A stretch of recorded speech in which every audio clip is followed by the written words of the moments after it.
She set the basket on the table.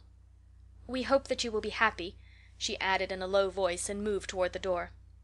Mrs. Florence had been too much surprised to speak, but now she called, "Wait, come back a moment." Katy came back. Mrs. Florence's cheeks were flushed. She looked very handsome. Katy almost thought there were tears in her eyes. "Tell the girls that I thank them very much. Their present is beautiful. I shall always value it." She blushed as she spoke, and Katy blushed too. It made her shy to see the usually composed Mrs. Florence so confused. "What did she say? What did she say?" demanded the others, who were collected in groups round the schoolroom door to hear a report of the interview. Katy repeated her message.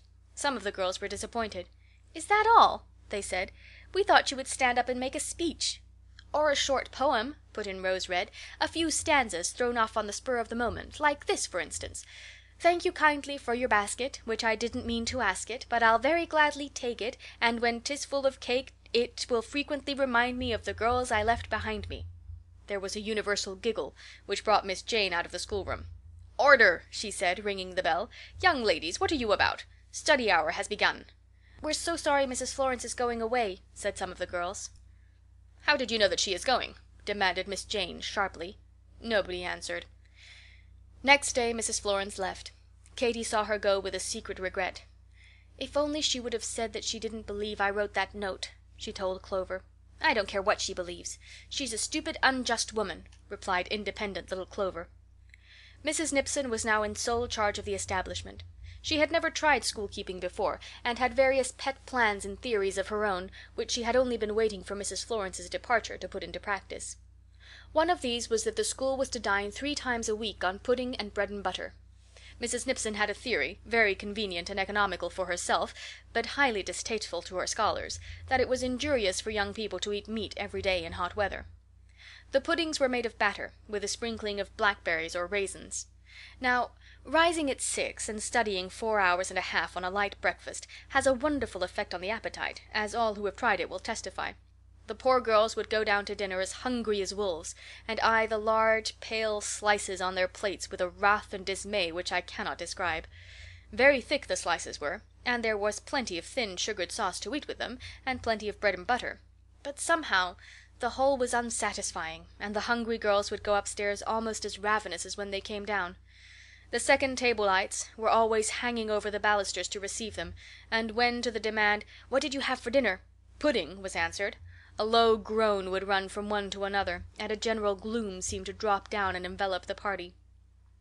It may have been in consequence of this experience of starvation that the orders for 4th of July were that year so unusually large. It was an old custom in the school that the girls should celebrate the national independence by buying as many goodies as they liked. There was no candy shop in Hillsover, so Mrs. Nipson took the orders and sent to Boston for the things, which were charged on the bills with other extras. Under these blissful circumstances the girls felt that they could afford to be extravagant, and made out their lists regardless of expense. Rose Red's for this 4th ran thus: 2 pounds of chocolate caramels, 2 pounds of sugar almonds, 2 pounds of lemon drops, 2 pounds of mixed candy, 2 pounds of macaroons, a dozen oranges, a dozen lemons, a drum of figs, a box of French plums, a loaf of almond cake. The result of this liberal order was that after the great wash-basket of parcels had been distributed, and the school had rioted for 24 hours upon these unaccustomed luxuries, Rose was found lying on her bed, ghastly and pallid. "Never speak to me of anything sweet again so long as I live," she gasped. "Talk of vinegar, or pickles, or sour apples, but don't allude to sugar in any form if you love me. Oh, why did I send for those fatal things?" In time all the candy was eaten up, and the school went back to its normal condition. 3 weeks later came college commencement. "Are you and Clover craters to symposiums?" demanded Lily Page, meeting Katy in the hall a few days before this important event. "What do you mean?" "Why, has nobody told you about them? They are the 2 great college societies. All the girls belong to one or the other, and make the wreaths to dress their halls. We work up in the gymnasium, the Crater girls take the east side, and the Symposium girls the west, and when the wreaths grow too long we hang them out the windows. It's the greatest fun in the world. Be a Symposium, do. I'm one." "I shall have to think about it before deciding," said Katy, privately resolving to join Rose Red Society, whichever it was. The Crater it proved to be, so Katy and Clover enrolled themselves with the Craters. 3 days before commencement wreath making began. The afternoons were wholly given up to the work, and instead of walking or piano practice, the girls sat plaiting oak leaves into garlands many yards long. Baskets of fresh leaves were constantly brought in, and there was strife between the rival societies as to which should accomplish most. It was great fun, as Lily had said, to sit there amid the green boughs and pleasant leafy smells, a buzz of gay voices in the air, and a general sense of holiday.